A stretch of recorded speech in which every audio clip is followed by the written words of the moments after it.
Right now, I am standing in the very heart and center of the Brazilian city of Curitiba. Here, some 3.5 million people crowd into what is Brazil's 9th largest metropolitan area. I'm standing right now in Praça Tiradentes. This is the historic center of the city, the place where the city began. Now, the city was first inhabited, or the region was first inhabited in the mid-1600s. But for the first couple hundreds of years of people living here, it was a place of merely subsistence farmers, only a few buildings here and there, and it wasn't until the mid-1800s, 1849 to be exact, that the city was incorporated as an official city. In the mid and really going into the late 1800s, the early 1900s, the city became the metropolitan area that it is today, with a large amount of European immigrants moving here from places like Italy, Spain, Portugal, Germany. And now there's 3.5 million people living here. It's the capital of the Brazilian state of Paraná. Paraná is the south of Brazil. It's one of the 3 states that officially make up the south of Brazil, though I would argue that the south of Brazil really begins in Sao Paulo. Really, once you leave Rio and you start going south from Rio, I'd say that's when the south kind of begins. But the real heart of the south is the 3 states of southernmost Brazil: Paraná, Rio Grande do Sul, and in the middle, Santa Catarina. Now, the church you can see behind me, that's the Metropolitan Cathedral of Curitiba, so the most important Catholic church here in the city of Curitiba. And behind me, you can see some of the iconic bus stations that have come to really define Curitiba in the international imagination. If you look up Curitiba on YouTube, you'll see a lot of documentaries from about 15, 20 years ago talking about the urban design of Curitiba. 15, 20 years ago is somewhat innovative for a city in the developing world. There's a lot of pedestrian avenues here, and there's a lot of these very famous bus stations and bus-only lanes. In fact, Curitiba was one of the pioneering cities of what we today call bus rapid transit. That's where buses have their own lanes, have signal preference, have at-level boarding, and collect the tickets before you board the bus. This is done so as to make bus transit more comfortable and, most importantly, quicker. And so Curitiba does not have a metro system, even though there's 3.5 million people. It doesn't have an underground metro or an above-ground metro, but it does have a bus rapid transit system. And this bus rapid transit system, because it's much cheaper to build than the metro, has been copied in many major cities across the world. Like, for example, Bogota, Colombia, the capital of Colombia. There's more than 10 million people living in the Bogota area. They don't have a metro system, though they are building one. But they do have a bus rapid transit system that in many ways was modeled after Curitiba. Now, if you come to Curitiba, and this is something I noticed when I came here, it is much cleaner and safer than many other major cities in Brazil. This is in part due to the European demography. Paraná, Rio Grande do Sul, Santa Catarina, these are the most European parts of Brazil.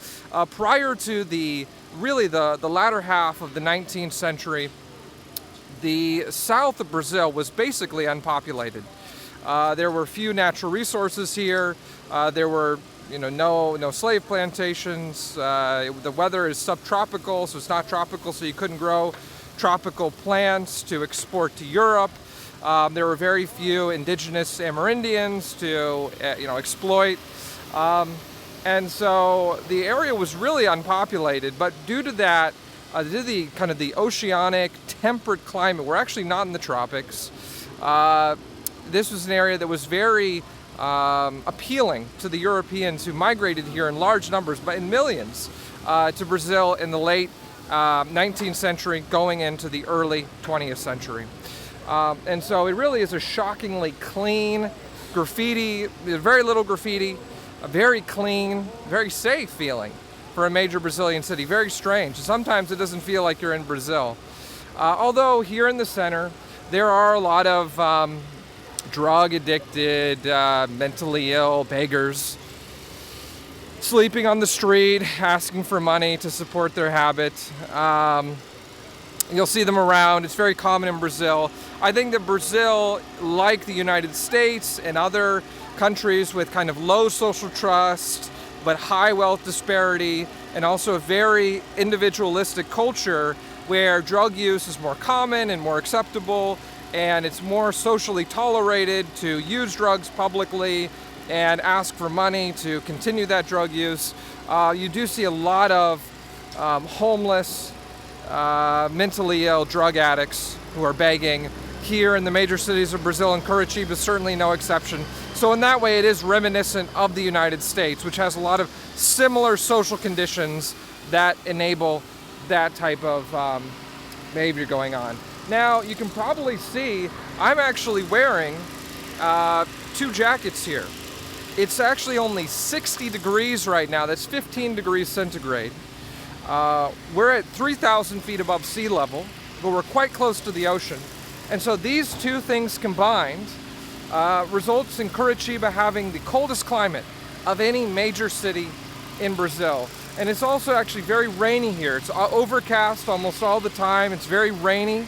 It gets something like 65 inches of rain a year. It's raining every month fairly consistently, a lot of rainfall. It's actually drizzling a little bit right now, if you can see. The streets are wet. So it's a very wet, cold, well, not cold, but cool, a very wet, cool, overcast place. Very fascinating. We are not that far from the tropics here. We're not in the tropics, we're in the subtropics, but we're not that far from the tropics. But that confluence of oceanic currents, of winds, combined with that higher elevation, the overcast skies, the consistent rainfall, results in that cool, fresh climate. And so when you walk around here, even though it's the middle of the fall in Brazil, it's the end of April, so it's the middle of fall, but yet almost everyone here is wearing jackets and pants, and I certainly am no exception. It's incredibly fascinating. Now, here in Paraná, Santa Catarina, Rio Grande do Sul, there is actually a movement for independence from Brazil. The name in Portuguese is O Sul é o meu país. That means the South is my country. Now, the people here in the South, they refer to themselves as sulistas in Portuguese. That means southerner. And the argument for those who want independence from Brazil, or at least a higher degree of political autonomy, is that because the demographics here are so much more European than the rest of Brazil, and the climate is so much different than the rest of Brazil, due to that being outside of the tropics, whereas almost the entirety of the rest of Brazil is in the tropics. Due to these two things, but primarily the first one, of course, the South has a very different economic, cultural, political situation than the rest of Brazil. In fact, when you're out here, you're going to see less poverty, less crime, less social problems, less garbage, less kind of disorder and chaos than you do in the rest of Brazil. It's very noticeable. And so the advocates for independence, or at least a higher degree of autonomy, point to these things and say that they're different. They're noticeably different than the rest of Brazil and the rest of the population of Brazil. And so they want to have a higher degree of autonomy. And indeed, it is kind of fascinating that if you look at Spanish America or Hispanic America, the parts of the Western Hemisphere that were colonized and settled and conquered by Spain, they broke up into some 24 different countries. I mean, it's unbelievable. Whereas the part of the New World that was conquered, explored, colonized by Portugal, that is Brazil, remained one single country even after independence from Portugal. Very fascinating. And so Brazil is an enormous country. It's actually the size of the continental United States, maybe a little bit larger. And it's fascinating that Brazil hasn't broken up into multiple parts. And indeed, probably if Brazil was to break up into multiple parts, the South would probably be the most likely candidate for the first country to break away from the rest of Brazil. Very fascinating. Well, I'm starting to lose my light here. I don't think I have much more to say, But I must say, I really have enjoyed my time here in Curitiba. I've been walking around 10, 15, 20 kilometers every day, or bike riding that amount every day. I've really seen the city. There really is noticeably less poverty and crime and garbage than you see in the rest of Brazil. It is a developing city. You can see that it is not clearly as wealthy as anywhere in Western or Central Europe or North America. Indeed, it's probably not even as wealthy as most parts of the far east of Europe, but it is noticeably more developed, more sophisticated, more clean,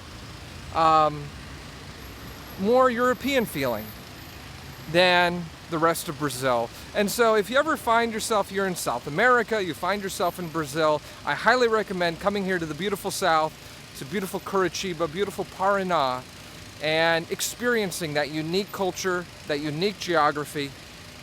Just make sure to pack your umbrella, pack some warm clothes, but other than that, I'm sure you'll have a wonderful time. All right, until next time, ciao.